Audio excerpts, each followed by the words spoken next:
Araka ny ahafantarantsika azy isan-kerinandro ny filoham-pirenena malagasy Andriamatoa Rajonary Mampianina dia manao ilay karazana fampitan-kafatra ao anatin'ilay antsointsika hoe fitombita ny andian'ny faha 12 izany fampitan-kafatra izany ary no tanterahany ary nisehatra ny fananantany no notsindriny tao anatin'izany. Raha tany Toliara aho herinandro vitsivitsy zay dia napetraka tamiko ny fanontaniana fa to misy varoboba ny tany, misy mpandraharaha vahiny ny vidy tany ariary 7 ny metatra toradroa, namaly teny eo aho fa tsy azo ekeny zany. Marobe ny fitarainana fa mijaly ny tantsaha na dia manana titra ara-dalàna aza. Tsy afaka mamokatra araka ny tokony izy satria tahaka ny lavitra azy ny fanjakana. Eniko ny fitarainan'ny fiarahamonim-pirenena, ny mpitondra fivavahana, tsy milamina ny malagasy eo amin'ny taniny ary manao izay tiana atao ny mpanambola sy ireo mpanararoatra fahefana.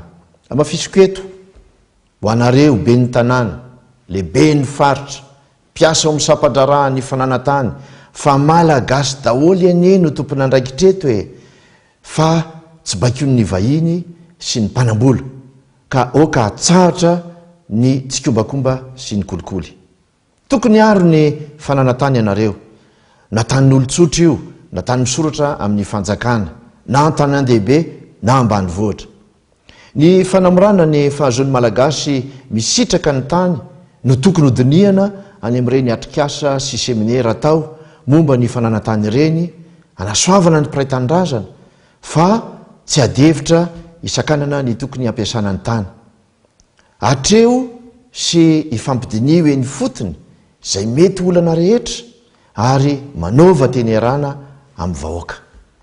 Oresahako aminareo mandritra izao fotoanantsika izao fa raha fahasoavana no andrandraina amin'ny tany men'Andriamanitra dia lasa fitaovana anakorontanana ny fiarahamonina sy entina andemena azy sy mandeha mihitsy ny fahefam-panjakana izany zavatra izany ka mila mitandrina isika.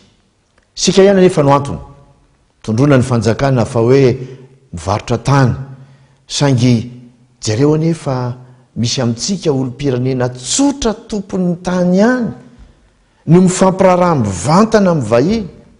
Isika ihany no mivarotra ny sompotanitsika na izy manontolo, sodokany mena amin'ny ravoravo ka sahirana rehefa mikarakara tota taratasy efa nambarako ary averiko eto ihany fa tsy manana izo hividy tany ny vahiny fa manofa ihany no azony atao. Anarivony hektara no tany natao varoboba tany aloha tany, na misoratra amin'ny fanjakana na an'olon-tsotra. Tonga ny tompony maka ny tany aty aoriana ka mandroaka olona amin'ny trano fonenany, tsy miraharahany maha olona dia raikitra ny fanomezantsiny ny mpitondra.